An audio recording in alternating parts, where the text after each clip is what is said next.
Imagine a world where love, marriage, and morality were not sacred values, but outdated chains to be broken. A world where family was dismissed as a bourgeois relic, and desire was celebrated as the true spirit of freedom. Most people think the great sexual revolution happened in the West during the 1960s, with hippies, free love, and rebellion. But in reality, the first sexual revolution erupted much earlier, in Soviet Russia, during the early 1920s. The Bolsheviks had just seized power, and they weren't only rewriting politics and economics, they wanted to rewrite the very rules of human intimacy. Marriage laws were abolished, sexuality was declared free, and the idea of raising children was handed over to the state. What followed was chaos, experimentation, and scandals that shocked even the revolutionaries themselves. Stay with me, because what unfolded in those years was wilder than anything the hippies of the 60s could ever imagine. Before we dive deeper into this untold chapter of history, make sure to subscribe and stick around, because this story will change the way you think about freedom, society, and revolution itself. When the Bolsheviks seized power in 1917, their ambition went far beyond politics. They were not satisfied with dismantling the monarchy or redistributing land. Their vision was total. They wanted to reshape the economy, the culture, the way people thought, the way they lived, and even the way they loved. To them, the old world was a cage. Religion, family, marriage, fidelity, all of it represented a system of oppression that chained people to outdated traditions. And if communism was truly about liberation, then liberation had to reach into the most intimate parts of human life. The Bolsheviks argued that the family had completely outlived its usefulness. They saw it not as a source of stability, but as a bourgeois prison. In the communist future, children would belong to the state, raised collectively in orphanages and schools. Men and women, freed from the burdens of marriage and responsibility, would dedicate themselves fully to work and revolution, while satisfying their passions freely and openly without guilt or shame. These ideas did not emerge suddenly after 1917. Years earlier, Lenin himself had written about the necessity of freeing spiritual and sensual energy as a tool for revolution.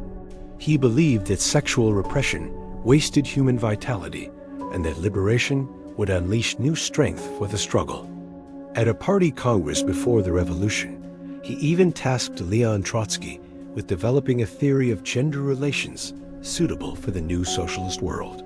Trotsky agreed, declaring that sexual oppression was one of the greatest methods of enslaving mankind.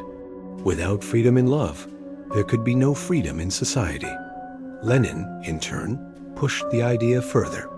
He insisted that all prohibitions surrounding sexuality had to be removed. Marriage should be simple to enter and simple to dissolve. Same-sex relationships should not be forbidden.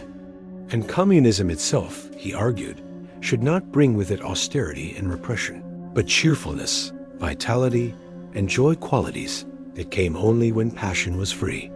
The Bolshevik leaders were not only philosophers in this regard, they lived their beliefs. Lenin's personal life reflected his views. His complicated relationship with both his wife, Nadezhda Krupskaya, and his companion Inessa Armand became something of a legend.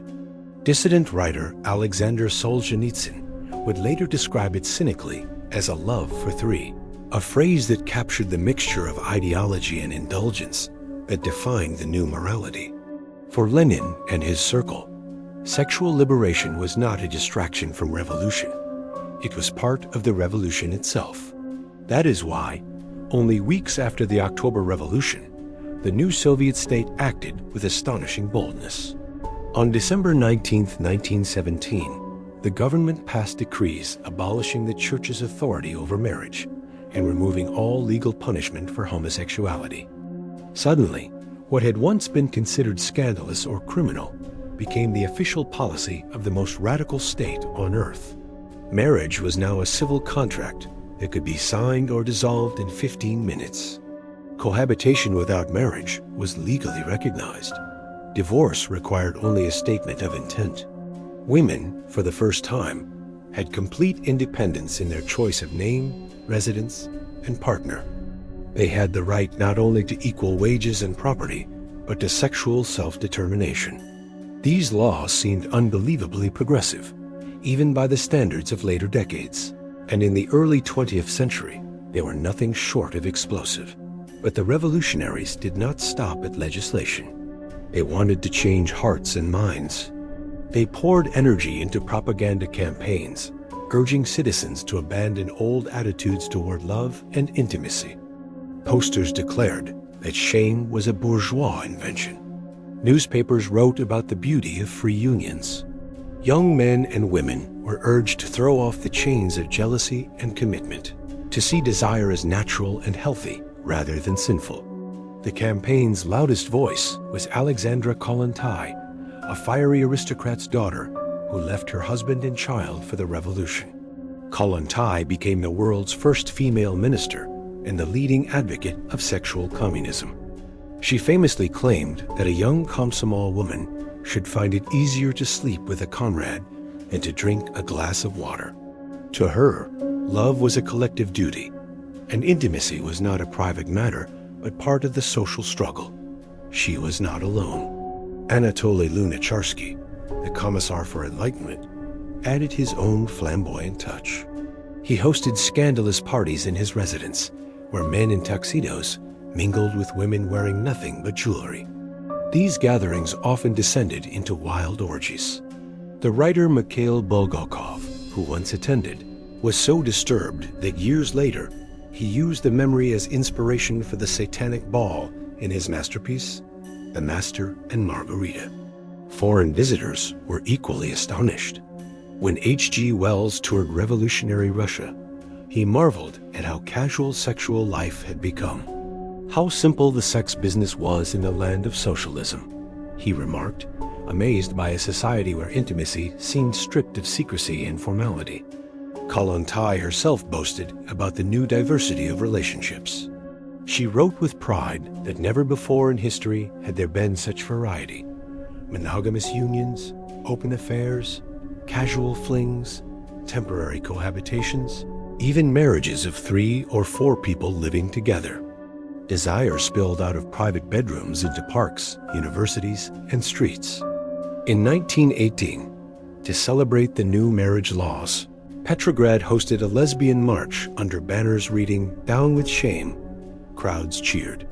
Ordinary citizens found themselves swept into a culture where even modesty was dismissed as bourgeois weakness. But such freedom was not without chaos. In some towns, local authorities interpreted sexual liberation in disturbing ways. In Ekaterinodar in 1918, Bolsheviks issued a decree nationalizing women between the ages of 16 and 25, declaring them social property. Red Army soldiers were given official papers entitling them to claim a number of women. In Saratov, a similar decree made women between 17 and 32 the property of the people, exempting only mothers of 5 or more children. In Vladimir, young women were ordered to register with the Bureau of Free Love. The local Komsomol in Kalachinsk even formed a central commission for women's distribution, assigning women to male comrades as if they were resources. Though such extreme experiments were never official national policy and were quickly suppressed, their existence revealed how thin the line was between liberation and abuse. For some, these practices represented ultimate freedom. For others, they were nothing but exploitation in a new disguise. Either way, they reflected the confusion of a society trying to reinvent intimacy overnight. Beyond decrees and abuses, the sexual revolution also reshaped daily life. In the 1920s, youth communes sprang up across the country. Dozens or even hundreds of young men and women lived together, sharing food, chores, and beds. Pairing off exclusively with one partner was frowned upon. Monogamy was treated as selfish and bourgeois. Children born within communes were handed over to state orphanages, leaving parents free from responsibility. Newspapers praised these communes as laboratories for forging the new Soviet man and woman, liberated from old constraints. For a while, it seemed the state itself supported free love as a revolutionary virtue. Perhaps the strangest manifestation of this spirit was the movement known as Down with Shame. Soviet nudists did not hide on private beaches. They paraded naked through city streets, boarded trams, and disrupted public squares. They wore nothing but sashes with slogans like "Down with Shame." Eyewitnesses recalled trams screeching to a halt as passengers fled from groups of unclothed young men and women shouting revolutionary slogans. In Moscow, in Krasnodar, even in Red Square itself, demonstrations of naked citizens shocked onlookers. The movement attracted thousands. Alexandra Kollontai lent her support.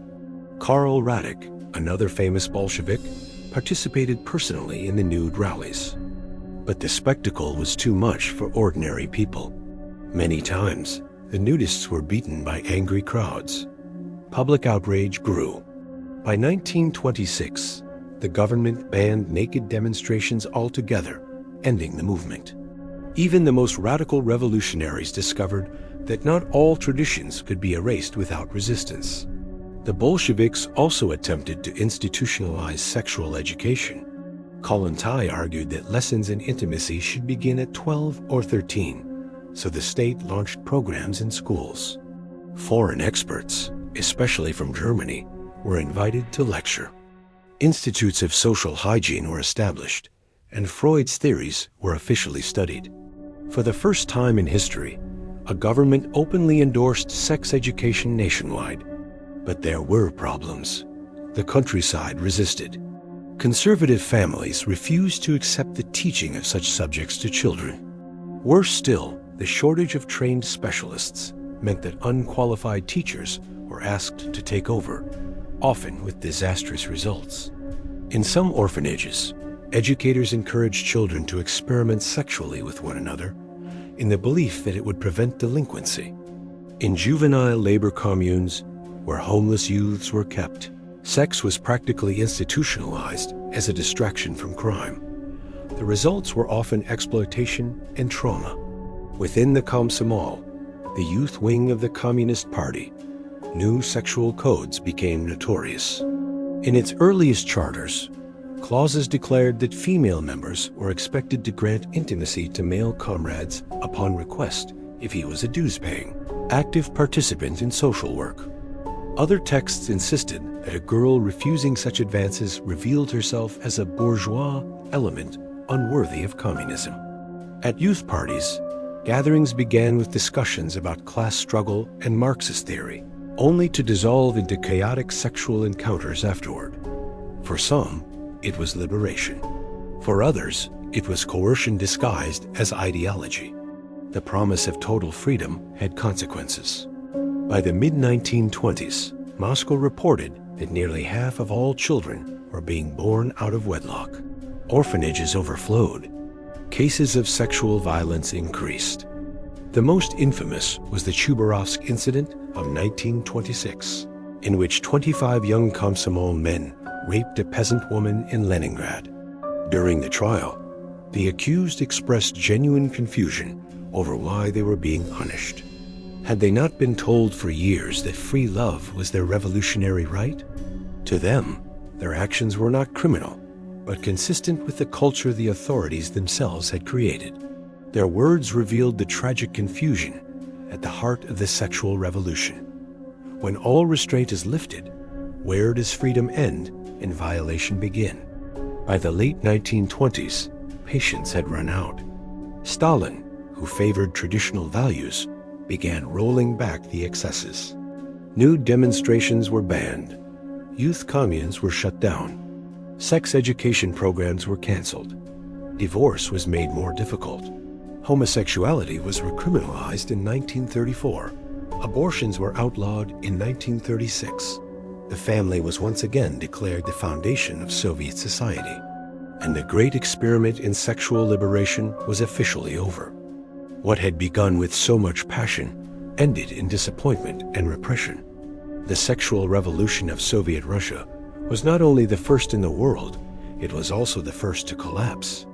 Its memory was buried, its documents hidden, its advocates sent abroad. But for a few chaotic years, a nation truly attempted to live without shame, without family, without fidelity. It was a wild, dangerous experiment whose consequences would haunt generations to come. The years following the early decrees of the Bolsheviks were years of feverish experimentation.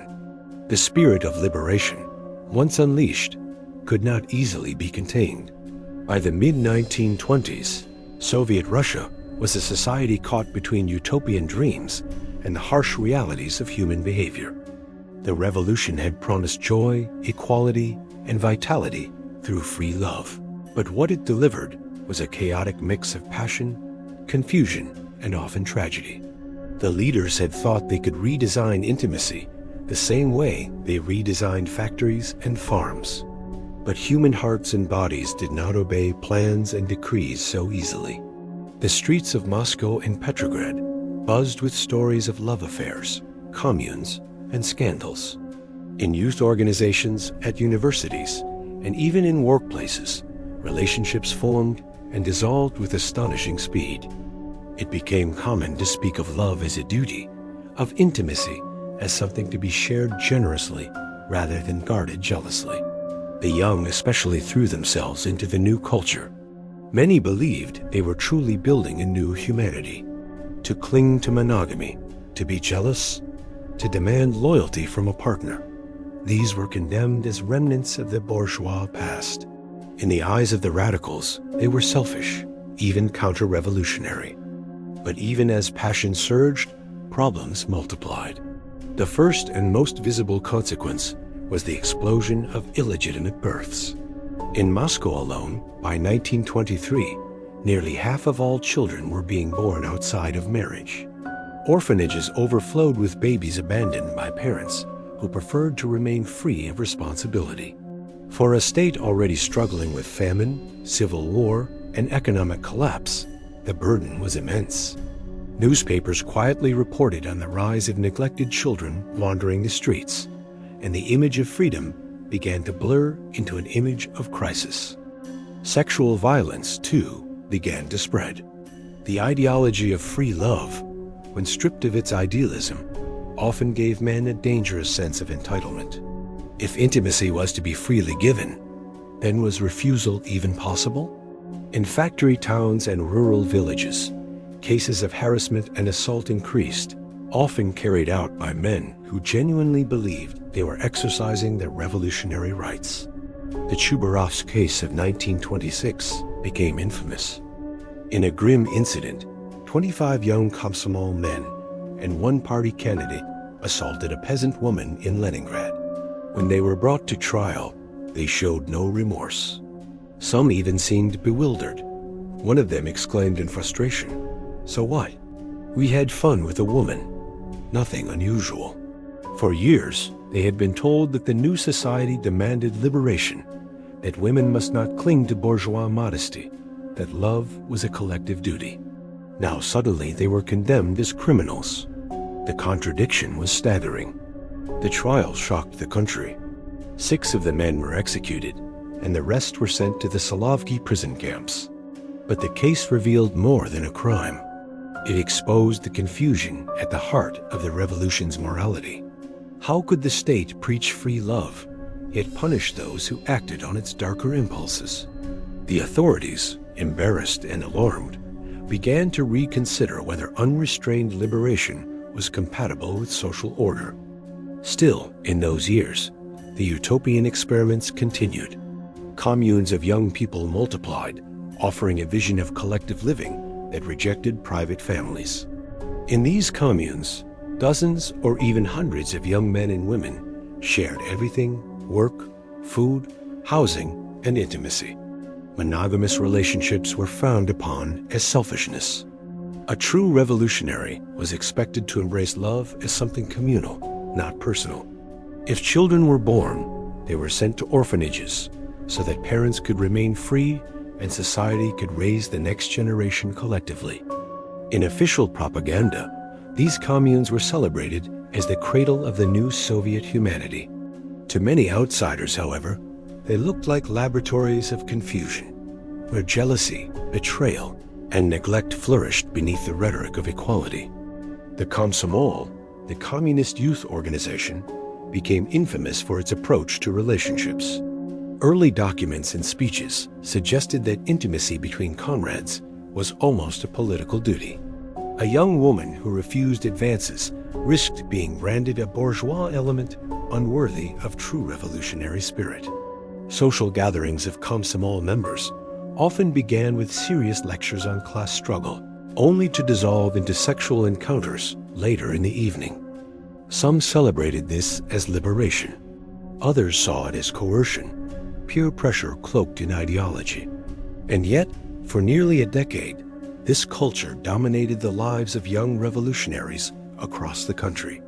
Education was another battlefield. Following Kollontái's vision, the Soviet state attempted to teach sexuality openly in schools.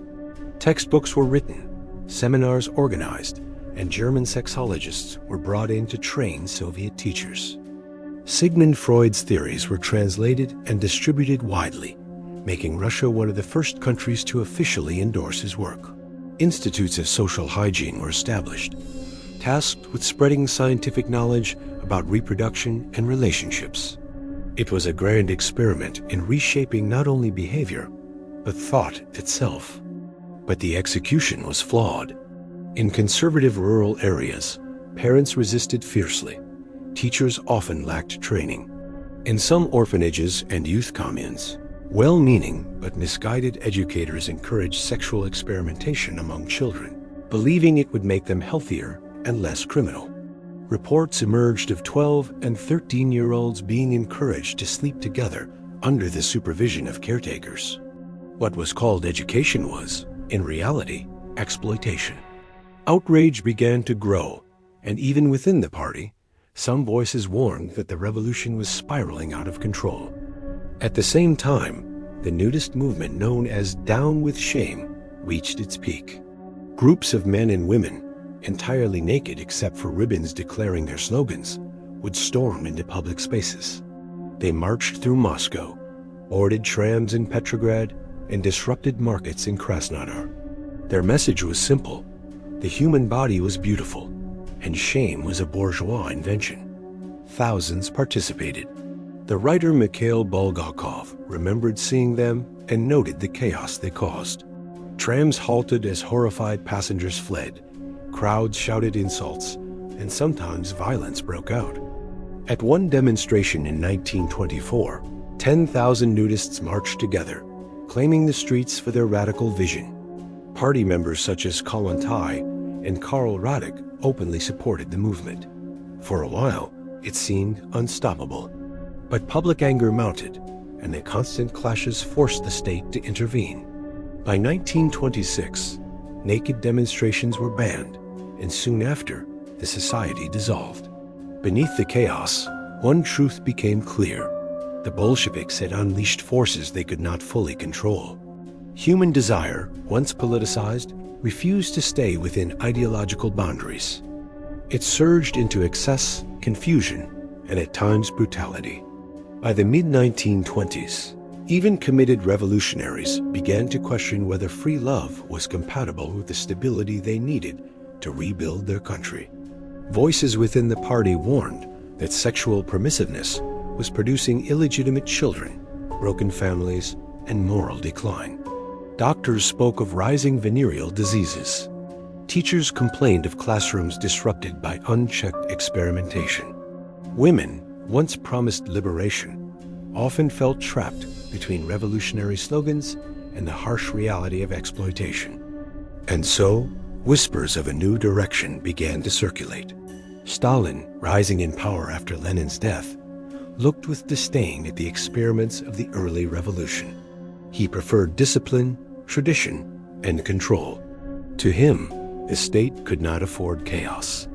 A society that was preparing for industrialization and war needed strong families, obedient workers, and loyal citizens, not communes, orgies, and nudist marshes.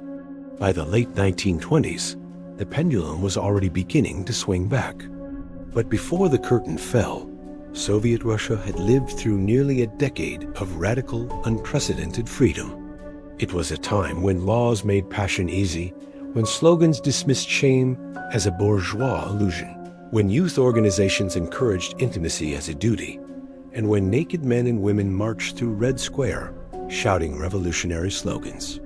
It was a time of energy, madness, and confusion, a sexual revolution that seemed unstoppable until the consequences became too heavy to ignore. By the dawn of the 1930s, the dream was crumbling. The state would soon reverse course, bringing back restrictions, punishing what had once been permitted, and burying the memory of this strange experiment. Yet the legacy of those wild years remained, a reminder of how fragile society becomes when desire is politicized and freedom is pushed beyond restraint. And so, as Stalin prepared to build his new order, the first great sexual revolution of the 20th century stood at a crossroads. Would it continue, evolve, and mature into a lasting culture of freedom? Or would it collapse under the weight of its own contradictions, forcing a return to order and repression? The answer lay in the coming decade, when the promise of liberation would give way to the iron grip of tradition and control. By the end of the 1920s, the Soviet experiment in sexual liberation had reached its breaking point. What had begun with the promise of freedom, equality, and joy had descended into disorder and disillusion. The very ideals that the revolution had celebrated, free love, communal families, the abolition of shame, were now being blamed for chaos, illegitimacy, crime, and moral decline. And as Joseph Stalin rose to absolute power, the time for experimentation came to an abrupt end. He looked upon the wild decade of excess with contempt, seeing it as weakness, a distraction from the monumental task of building a socialist empire. The age of liberation was giving way to an age of discipline. The problems were impossible to ignore.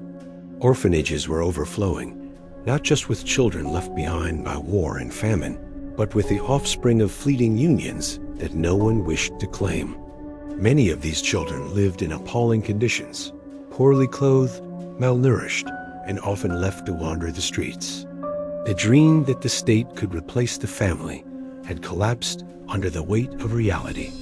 The government could not provide enough food, let alone the affection and stability that children needed.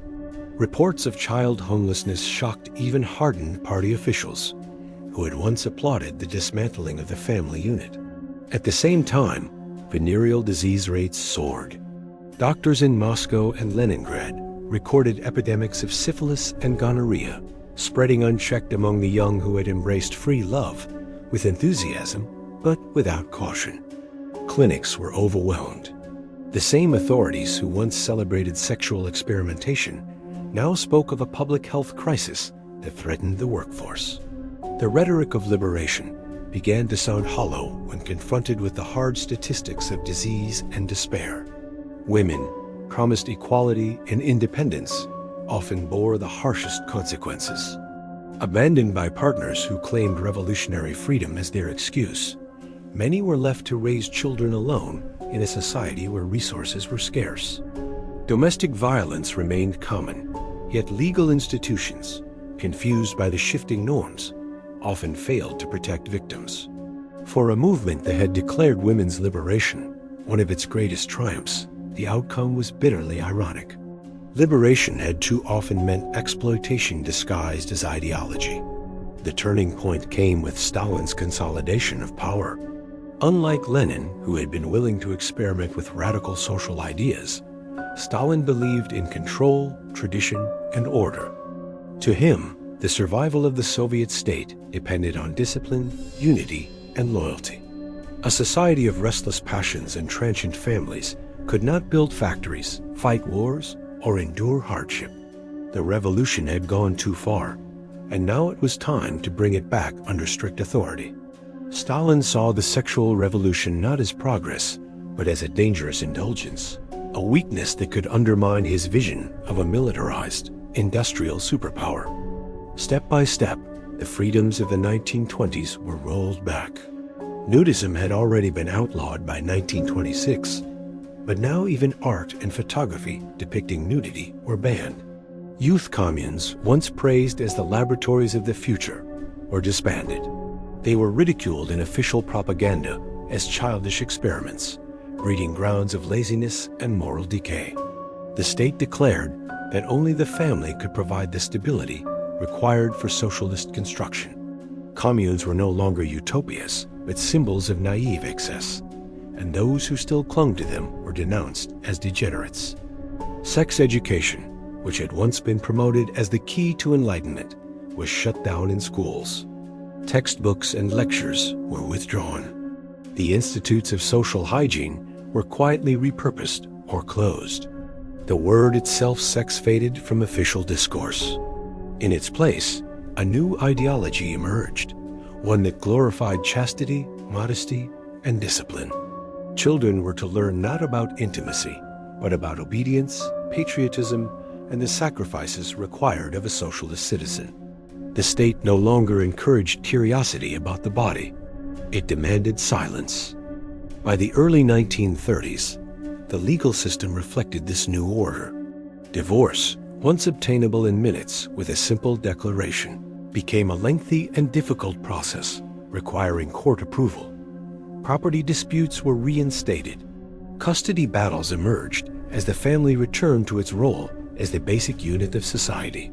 Homosexuality, decriminalized after the Revolution, was once again outlawed in 1934 with harsh penalties that included imprisonment. 2 years later, abortion, which had been legalized in 1920 and widely practiced, was banned except in cases where the mother's life was at risk. The state framed this as a necessary measure to combat declining birth rates. But the message was clear. Women's bodies were once again instruments of national policy. Contraceptives virtually disappeared from shelves. Condoms were scarcely produced, leaving couples with few options to control reproduction. Birth rates, which had plummeted during the era of free love, were expected to rise again, fueled not by choice, but by compulsion. Stalin's Soviet Union demanded not liberated individuals, but obedient citizens, willing to sacrifice their private desires for the collective good. This shift was not merely pragmatic, it was ideological. Stalin needed strong, stable families to produce loyal workers and soldiers. He needed women to be mothers first and revolutionaries second. The chaotic freedom of the 1920s was rebranded as a dangerous mistake, a period of degeneration that had nearly destroyed the moral fiber of the nation.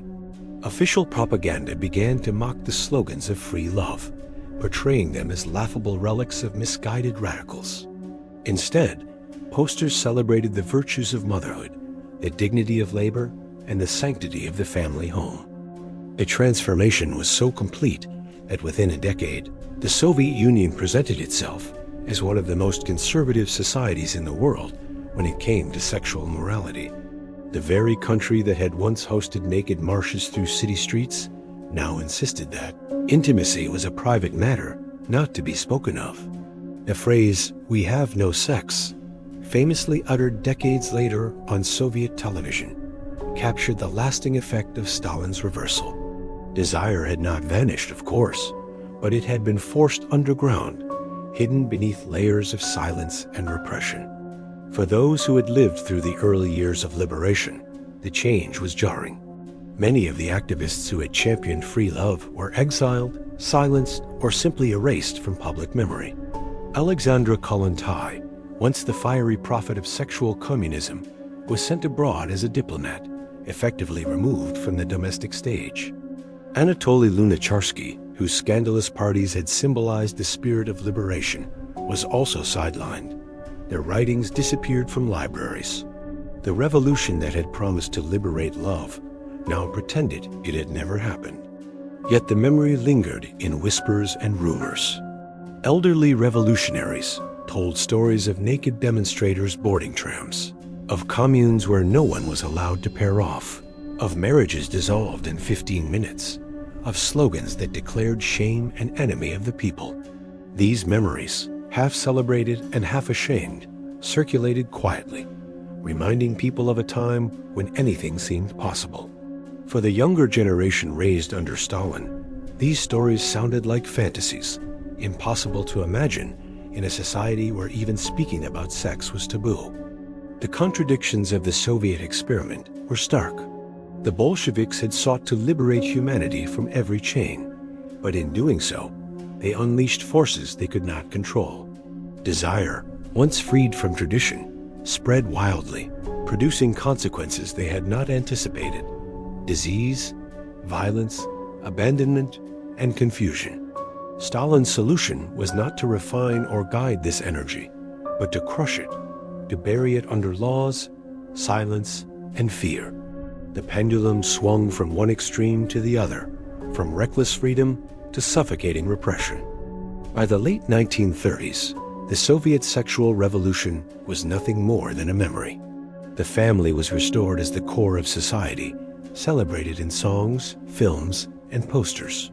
Women were praised as mothers of the nation, while men were expected to be strong, disciplined fathers and soldiers.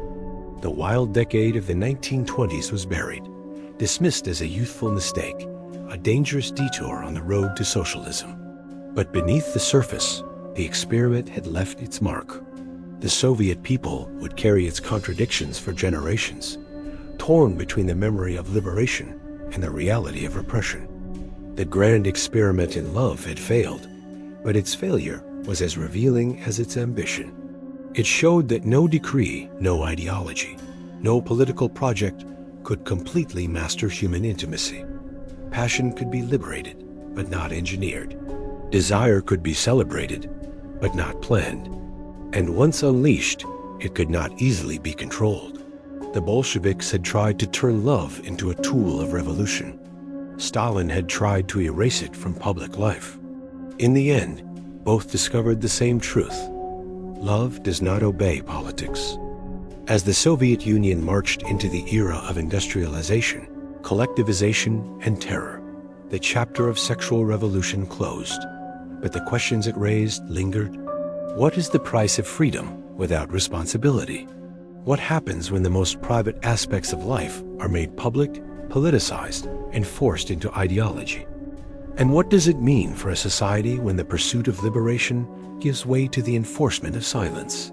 These questions would haunt the Soviet experience long after the last nudist parade was broken up, long after the last commune was dismantled, long after Stalin had declared the family sacred once again.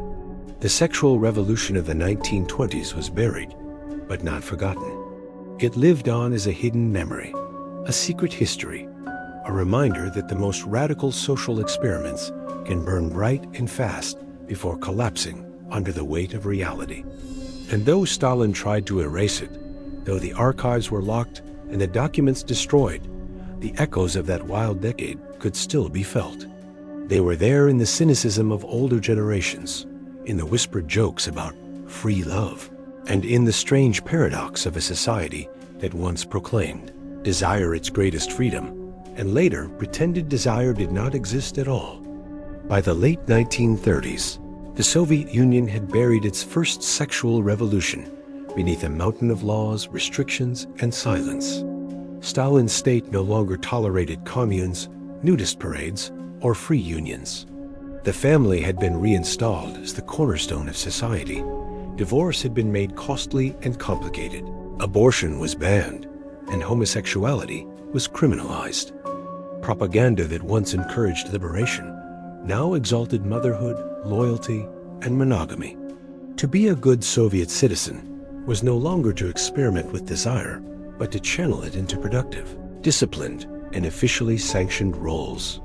The pendulum had swung so far that a nation once mocked for its wildness was now celebrated for its prudishness. The transformation was not only institutional but cultural.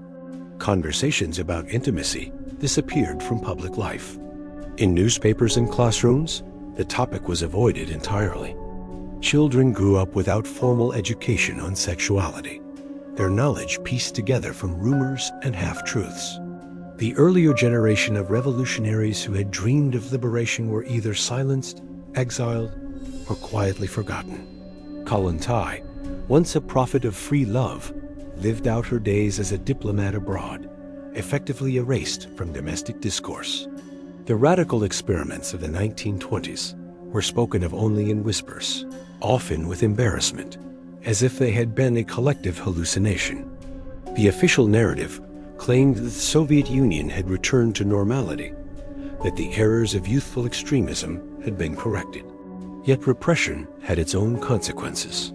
By forcing intimacy into silence, the state created a society of secrecy and hypocrisy. Affairs and desires continued, of course, but they were hidden. A double life emerged, one face presented to the public, loyal and disciplined, and another kept private, where passion existed in the shadows. Citizens learned to speak cautiously, to conceal their true feelings, to perform morality rather than live it. The revolution had once sought to politicize desire. Now the system demanded it be erased from politics altogether. Neither approach succeeded in reconciling the private and the public. During the Second World War, the state's emphasis on family and motherhood intensified. Women were celebrated as mothers of heroes, urged to bear children for the motherland. Propaganda glorified their sacrifice, portraying them as the backbone of Soviet resilience. The war years, with their unimaginable losses, reinforced the idea that reproduction was not only a personal matter, but a patriotic duty. To love and to bear children was to serve the nation. Desire was not for pleasure, but for the continuity of the socialist project. By the war's end, this ideology was deeply entrenched. For decades afterward, Soviet society remained trapped in a paradox. Publicly, it claimed to have no sexual culture at all. Privately, of course, people continued to fall in love, betray, desire, and experiment. But these experiences were rarely acknowledged. The silence became so profound that when, in the 1980s, a Western journalist asked a Soviet woman about sex on national television, she replied with the now infamous phrase, "We have no sex." The audience laughed, but the remark revealed a deep truth. The revolution that had once shouted slogans about the abolition of shame had left behind a culture where even the word sex felt alien, embarrassing, and almost forbidden. Generations grew up under this contradiction. On the surface, the Soviet Union presented itself as a nation of discipline, morality, and purity. Beneath, people navigated a hidden world of desires they could not openly acknowledge. This dissonance created a peculiar cultural climate. Love was sentimentalized in literature and film, but rarely physical. Families were exalted in propaganda, but divorce and infidelity still occurred quietly. Abortion, though banned for a time, returned in the mid-20th century as an unspoken but common practice, filling the gap left by the lack of contraception. It became one of the most widespread forms of birth control in the Soviet Union, another reminder of the gulf between ideology and reality. By the 1960s and 1970s, while the West was experiencing its own sexual revolution, with hippies, protests, and free love festivals, the Soviet Union remained officially conservative. The contrast was striking. Western magazines showed images of liberated youth. Soviet publications showed images of disciplined workers and smiling mothers. Western scholars studied Freud and Kinsey. Soviet authorities dismissed them as bourgeois perversions. And yet, behind the Iron Curtain, curiosity grew. Smuggled books, clandestine conversations, and the quiet influence of foreign culture began to stir new questions among Soviet youth. If the rest of the world was changing, why were they living in silence? Still, the state held firm. For officials, stability was paramount. The traumas of the 1920s remained a warning of what could happen when desire was unleashed without restraint. The chaos of illegitimate children, rising disease, and public scandal had left scars too deep to ignore. For Stalin and his successors, repression was safer than experimentation. Better to claim that intimacy did not exist than to risk another wave of disorder. Thus, the myth endured, a national performance of prudishness masking a private world of contradictions. But history has its own momentum. By the 1980s, cracks in the system were widening. Economic stagnation, political disillusionment, and the slow unraveling of censorship under Mikhail Gorbachev's glasnost exposed Soviet society to ideas long suppressed. Foreign films and literature circulated more freely, bringing glimpses of a world where desire could be discussed openly. Conversations that had been silenced for half a century began to return. For many, it was as if an entire hidden dimension of life had suddenly been acknowledged. What had been repressed for decades erupted with the same intensity as the First Revolution, though under very different circumstances. The collapse of the Soviet Union in 1991 marked not only the end of a political system, but the end of its moral order. Almost overnight, censorship evaporated. Western culture poured into Russia. Magazines, television, films, and advertising filled with images of sexuality. What had been hidden in the shadows became plastered on billboards. Where one generation had grown up believing that their country had no sex, the next was bombarded with it everywhere they looked. The contrast was overwhelming. For some, it was liberation. For others, it was shock, even humiliation. The 1990s brought what many called Russia's second sexual revolution. Strip clubs, erotic magazines, and televised discussions of intimacy flooded the public sphere. Commercialization turned desire into commodity. Freed from repression, society swung once again to the opposite extreme. The pendulum that had moved from excess to silence now returned in the form of unrestrained exposure. The chaos of the 1920s was echoed, though in a capitalist form, as the market turned bodies into profit and intimacy into spectacle. The state no longer sought to regulate desire in the name of ideology. Instead, corporations exploited it in the name of money. For older generations who remembered Stalin's stern conservatism, the change was bewildering. They had lived through silence, only to see their grandchildren grow up in a culture of saturation. The gap between the two worlds was immense. Yet in this contrast lay the strange legacy of the Soviet experiment. The first sexual revolution of the 1920s had been a state project, an attempt to engineer liberation from above. Its failure had driven the system into repression for decades. The second revolution of the 1990s, by contrast, was spontaneous, chaotic, and driven by market forces. Neither produced the balanced, healthy culture that reformers had once imagined. Looking back, the story reveals a deep irony. The Bolsheviks had once claimed they were building a society without shame, a society where love would be free and communal.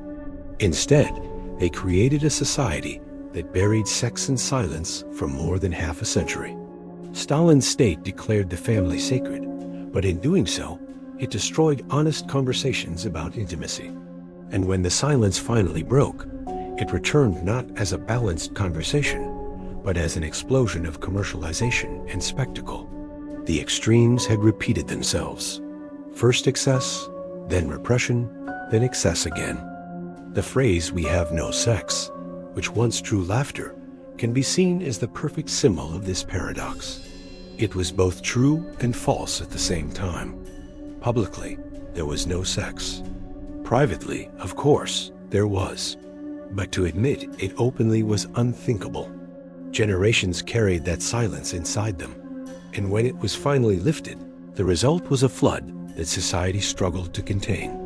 The Soviet Union had tried to politicize desire, then to erase it, and in the end, it collapsed under the weight of contradictions it could never resolve. Today, when historians look back on the 1920s, they see not only a failed experiment, but a cautionary tale. The Soviet sexual revolution was the first of its kind, predating the Western one by decades. It showed the dangers of unleashing passion without structure, of confusing liberation with chaos, and of turning the most intimate parts of life into instruments of ideology. It also showed the futility of repression, the impossibility of truly erasing desire from human life. No system, no ideology, No censorship can make intimacy disappear. It will always return, sometimes quietly, sometimes violently, sometimes in ways no one expects. The story of Soviet Russia's sexual revolution is therefore not just about one country in one era. It is a story about the human condition, about the eternal tension between freedom and order, passion and discipline, private desire and public life.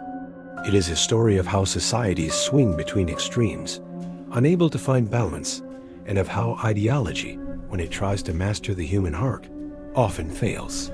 The Bolsheviks dreamed of a world without shame. Stalin imposed a world without sex, and the 1990s brought a world where sex became a commodity. Each stage revealed not only the failures of policy, but the resilience of human desire. And so, as we look back, we see a century shaped by experiments that never achieved what they promised. The first revolution burned brightly and collapsed in chaos. The repression that followed created silence and hypocrisy. The new revolution of the 1990s brought liberation, but also exploitation. The cycle repeated itself, leaving behind a legacy of contradictions that continues to echo in Russia today. In the end, the story of the Soviet sexual revolution is not simply about politics or ideology. It is about people, about the eternal struggle to reconcile freedom with responsibility, passion with stability, and desire with dignity. It is about the truth that no system can ever fully control the most intimate aspects of human life.